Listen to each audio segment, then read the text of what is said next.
ओम शांति। सत गुरुवार के वो विशेष भोग संदेश जिसमें बाप दादा ने अंतिम समय के लिए हम भाई बहनों को अनेक इशारे दिए, सहज युक्तियां बताई विघ्न व परिस्थितियों पर विजय प्राप्त करने की, अचल अडोल रहकर तीव्र पुरुषार्थ करने की, संपूर्ण संपन्न बनने की। ऐसे ही एक विशेष भोग संदेश में संदेशी जी कहती, आज अमृत वेले नियम प्रमाण, आप सबके मिलन का संकल्प और याद प्यार लेते हुए जब मैं बाबा के पास पहुंची तो दूर से ही बाबा ने कहा, आओ मेरे ओके बच्चे आओ। तो हम दौड़ दौड़कर दृष्टि लेते बाबा के सामने पहुंच गई। बाबा ने कहा, क्या तुम अकेली आई हो? मैंने कहा, बाबा सबकी याद लेकर आई हूं। तो बाबा ने कहा, तुम याद क्या ले आई हो? मैं तो 1 सेकेंड में सबको इमर्ज करता हूं।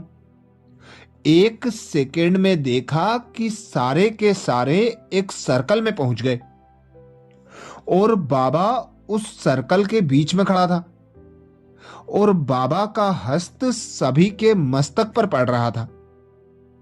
बाबा चारों ओर घूम करके वरदान का हाथ घुमा रहे थे। यह सीन बहुत अच्छी लग रही थी। हर एक जैसे बाबा के मिलन में लवलीन था। फिर बाबा ने सभी को दृष्टि देते वरदान दिया, बच्चे संपन्न और समान भाव। थोड़े समय बाद यह सीन खत्म हो गई। तो 1 सेकेंड के लिए स्वयं को अव्यक्त वतन में अनुभव करें। बाप दादा का वरदानी हाथ हमारे सर पर है। बाबा हमें जो वरदान देते हैं, बच्चे संपन्न और समान भाव, वरदान को स्वयं में संभालें। फिर दादी कहती, हमने अपने को बाबा के सामने देखा। बाबा ने कहा, बच्ची आज आप विदेश से आई हो। तो मैंने कहा, बाबा यह तो आपके फॉरेन की सेवा की स्थापना का स्थान है, इसलिए हम भी बहुत उमंग उत्साह से आए हैं और सभी यहां मिलने के लिए आए हैं। बाबा ने कहा, बच्ची मेरे को यूके में बहुत उम्मीदें हैं। यूके अर्थात सदा ओके, कभी कभी ओके नहीं, सदा ओके। ऐसे बच्चे कितने प्यारे लगते हैं। ऐसे बाबा जैसे जिगर से सभी को प्यार भी दे रहा था और वरदान भी दे रहा था। उसके बाद बाबा ने कहा, बच्ची समय को देख रही हो? समय इत्तला दे रहा है कि मैं फास्ट जा रहा हूं। यह जो भ्रष्टाचार का बोलबाला हो रहा है, यह समझो एक इत्तला दे रहा है कि मैं समीप आ रहा हूं। बाबा कहते हैं, जब समय समीप आ रहा है तो बच्चों को क्या करना चाहिए? समय समीप आना अर्थात हर बच्चे को संपन्न बनना। जब आप बच्चे संपन्न बनेंगे तब समय पर जो परिवर्तन होना है वो हो सकेगा। तो समय इत्तला दे रहा है कि मैं समीप आ रहा हूं और बाप बच्चों को संपन्न बनने का इशारा दे रहे हैं। बाबा ने संपन्न बनने के लिए आज सभी को एक शब्द याद दिलाया। वह शब्द है करावनहार। जैसे बाप करावनहार है, हम करनहार होके सेवा करते हैं। ऐसे आप भी आत्मा रूप में करावनहार हो, इन कर्मेंद्रियों से कर्म कराने वाली हो। यह कर्मेंद्रियां आपकी जैसे कर्मचारी हैं और आप कराने वाले मालिक हो। जिस समय कोई भी कामकाज करते हो तो यही याद रखो कि मैं भी बाप समान करावनहार हूं।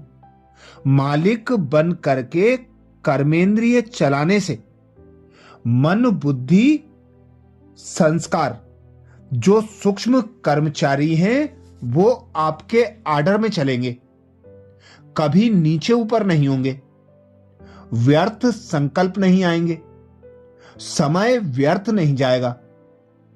कर्म में कर्म योगी बन करके कर्म करते रहेंगे। बाबा ने कहा, यह एक शब्द याद करना मुश्किल तो नहीं लगता है? मैंने कहा, बाबा मुश्किल तो नहीं है, लेकिन बीच बीच में थोड़ा मुश्किल हो जाता है। बाबा ने कहा, बार बार यही पाठ पक्का कर लो कि मैं कौन, मैं करावनहार हूं। यह स्मृति बार बार आने से समर्थी आ जाएगी और मायाजीत हो जाएंगे। फिर बाबा ने कहा, आज यूके वाले बच्चे एक्सकर्सन अर्थात सैर पर आए हैं, तो बाबा सबको बगीचे में ले चलते हैं। वहां बहुत फल फूल लगे हुए थे। बाबा ने कहा, बच्ची यह अल्लाह का बगीचा देखो कितना सुंदर है। बाबा के वतन में फल फूल और वृक्षों में जो विशेषता है वह सभी देख कर आओ। तो सभी देखने लगे, घूमने भी लगे। जब देख करके सभी लौटे तो बाबा ने पूछा, क्या विशेषता देखी? तो कोई ने कहा, बाबा बहुत सुंदर है, बहुत अच्छी चमक है, कहीं धूल नहीं लगती। बाबा ने कहा, तुमने एक बात नहीं देखी, जो भी वृक्ष है, फल फूल हैं, इनमें कोई भी कांटा नहीं है, क्योंकि वतन में जो बाबा इमर्ज करता है उसमें कांटा नहीं होता है, सिर्फ फल फूल हैं, इसलिए सुंदर लगते हैं। बाबा भी आप बच्चों से अब यही चाहता है कि कोई भी कांटा नहीं हो, हर एक शोभनिक फल हो, रस वाला फल हो, फूल हो तो खिला हुआ हो, कांटा नहीं हो। फिर बाबा ने कहा, बाबा आज बच्चों को क्या सौगात दे? बाबा ने सभी को कमल का पुष्प दिया। उस पुष्प में 8 पत्ते थे और उसमें हर एक शक्ति लिखी हुई थी। बाबा ने एक एक के हाथ में यह कमल का पुष्प दिया। वह बहुत सुंदर और हल्का और गोल्डन पुष्प था। बाबा ने कहा, बच्चे अष्ट शक्ति संपन्न भव। ऐसे कहते बाबा ने सभी को याद दी और हमें भी छुट्टी दे साकार वतन में भेज दिया। अच्छा, तो ये विशेष सत गुरुवार का भोग संदेश 30 जून 30 मई 2004 का था, जिसमें बाप दादा ने विशेष अटेंशन दिलाया। चारों ओर भ्रष्टाचार का बोलबाला होना ही समय की समाप्ति की सूचना है। तो समाप्ति की सूचना देते हुए बाबा ने सहज युक्ति भी बताई। बाबा बोले, अब संपन्न बनो। जितना जितना संपन्न बनेंगे उतना उतना समाप्ति समीप आएगी। अच्छा, ऐसे ही और विशेष वतन के सत गुरुवार के भोग संदेशों का मनन करने के लिए प्ले लिस्ट में जाकर मनन कर सकते हैं। ये वीडियो सभी बीके भाई बहनों को शेयर करने की सेवा जरूर करें। ओम शांति।